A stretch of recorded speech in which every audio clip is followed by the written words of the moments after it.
continue un peu de parler de cette semaine de la fierté. Pendant qu'on voit des images des émeutes de Stonewall, ça fait 50 ans. Évidemment, on dit que la fierté, c'est une question d'activisme, de célébration. Il faut sortir, se faire entendre. On va parler notamment ce matin de ce rassemblement. En fait, on veut se rappeler des victimes québécoises du sida. Parce que oui, on en a fait du chemin. Il y a énormément de progrès qui ont été faits, mais il reste encore beaucoup à faire. Et pour en parler, qui de mieux avec moi que le docteur Régent Thomas, médecin spécialiste du VIH-Sida. Bonjour. Bonjour. Donc, quand on dit qu'il y a beaucoup de faits, mais qu'il reste beaucoup à faire, je pense que vraiment les chiffres sont rassurants, mais c'est pas le temps de baisser les chines, là. C'est-à-dire qu'il y a deux niveaux. On peut parler au niveau local. Au niveau international, on a fait aussi de grands gains. Mais il y a encore 40 des gens qui n'ont pas accès au traitement dans le monde. Et il y a certains pays où l'épidémie progresse de façon significative. Il y a d'autres pays en Afrique où c'est incroyable, ils ont fait des progrès. Puis certains pays où l'épidémie, on pense dans l'Europe de l'Est, la Russie, l'Asie, où c'est grave. Il y a quand même 2500 personnes presque qui meurent par jour aussi, alors, du sida. On ne peut pas dire qu'on ne meurt plus du sida.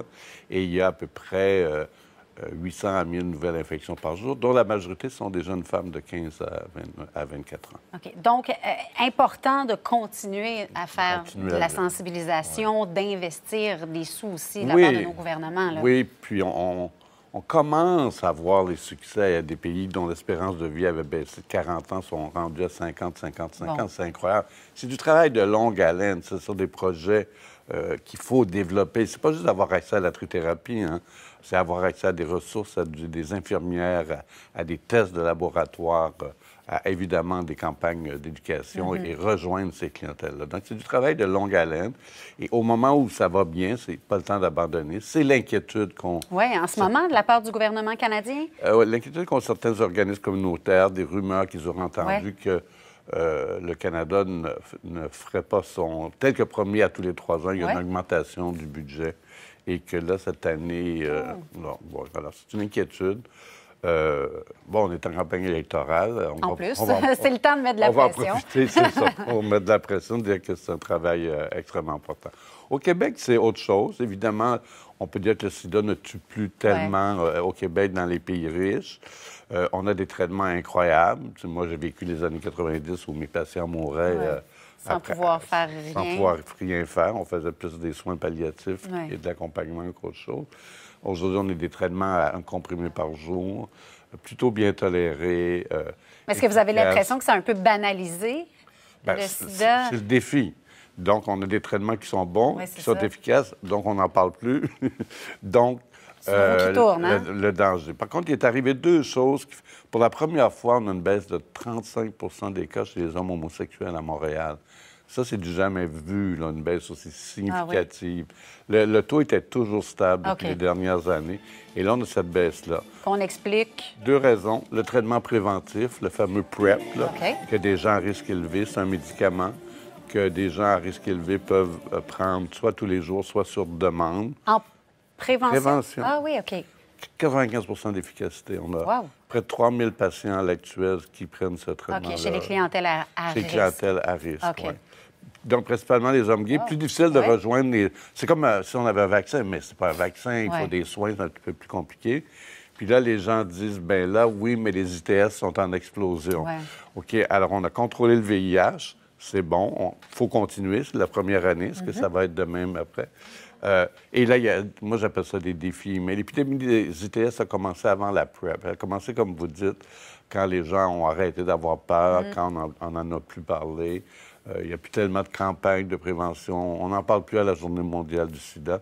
Et en plus, on n'a pas eu d'éducation sexuelle des écoles. C'est vrai. Et il y a Grindr et les réseaux sociaux qui... ils ne sont pas responsables, mais c'est beaucoup là où ça se passe, tout le problème d'épidémie des ITS.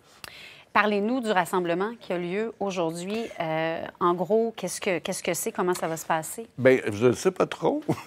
Bon. Je suis invité pour prendre la parole, mais l'idée, c'est d'avoir des gens du milieu communautaire qui, je pense, ça va être de quoi être simple, au Parc de l'Espoir, OK, en plein dans le village gay, pour rappeler, moi, ça va être ça que je vais faire un peu, rappeler deux choses. Comment la communauté gay, dans le fond, a très bien lutté contre le sida, avec solidarité. La communauté gay a été très, très solidaire. Alors qu'on était une période où c'était difficile, où tout le monde, les malades... C'était très montré du doigt. Là, les malades ne voulaient pas... Les hôpitaux ne voulaient pas des malades. C'était ostracisé, très, très ostracisé. Et les gays ont été très, très solidaires dans cette lutte-là. Et je pense qu'ils continuent de l'être en continuant d'être présents et en pensant à la lutte qui se fait ailleurs aussi dans le monde. Donc, d'être solidaire au niveau international. C'est l'objectif, de se rappeler.